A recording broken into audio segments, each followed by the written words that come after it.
Programme থেকে বেরোনোর পরে আমি একটা ছেলের সাথে দাঁড়িয়ে কথা বললাম যাওয়ার আগে।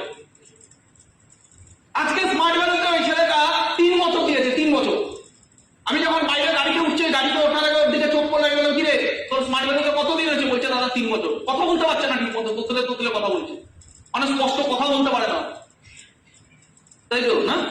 আমি ফার্স্ট টাইম ওর সাথে কথা বললাম, ও তোতলে কথা বলছে, কথা বলতে পারে না। আমি ফার্স্ট টাইম ওকে দেখলাম, নোটিস করলাম ও কথা বলতে পারে না, একটা কথা হাসলে বলে।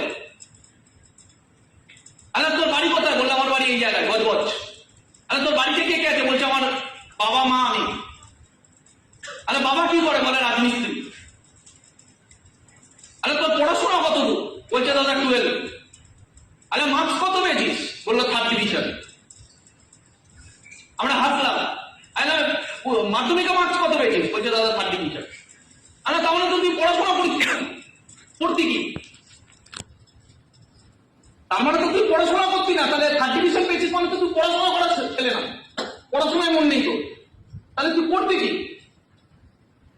তখন ছেলেটা লজ্জা হয়ে মাথা নিচু করে বললো দাদা আমি রাজমিস্ত্রি কাজ করতাম।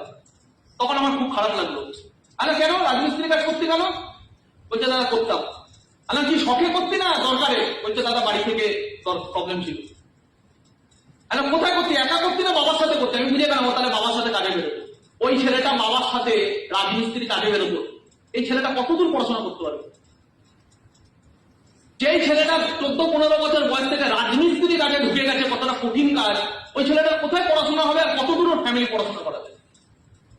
আজকের দিনে আইআইটি কমপ্লিট করছে যারা, কয়েক লাখ কোটি টাকা খরচা করে, তারা আজকে দিনে দাঁড়িয়ে 50,000 টাকার চাকরি পাচ্ছে না। তাদের কাছে হিউজ ব্রেন আর পিছনে অনেক টাকা ঢালার ক্ষমতা আছে, 50,000 টাকার চাকরি পাচ্ছে না। আমি এক্ষুনি একটা ভিডিও দেখাবো। তাহলে আজকে এই ঘরের ছেলেমেয়েরা কি করে বড় জায়গায় যাবে? তাও কথা বলতে পারে না ঠিক মতো, পার্সোনালিটি লো কনফিডেন্স। আর ওর সাথে আমার কথা বলার এই কারণে কারণ ওকে আমি একবার এয়ারপোর্টে দেখেছিলাম। আর এয়ারপোর্টে যখন আমি নামি তখন আমি শুনতে পাই সিরাজুল বলছে দাদা তোমরা দাদা এবং আমি পড়ে আসছি। কেন কি হয়েছে?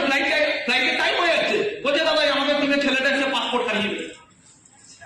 ওই ছেলেটাকে আমি সেদিনকে দেখছি, আমি হয়রান হয়ে গেছি যে সারা পাসপোর্ট হারিয়ে ফেলেছে, এয়ারপোর্টে ঢুকতে না ঢুকতে খোঁজ সারা পাসপোর্ট কোথায় গেল, খোঁজ এর ফ্লাইট মিস হয়ে যাবে। ওই ছেলেটা সেই দিনকে থাইল্যান্ড যাচ্ছে। ওই ছেলেটা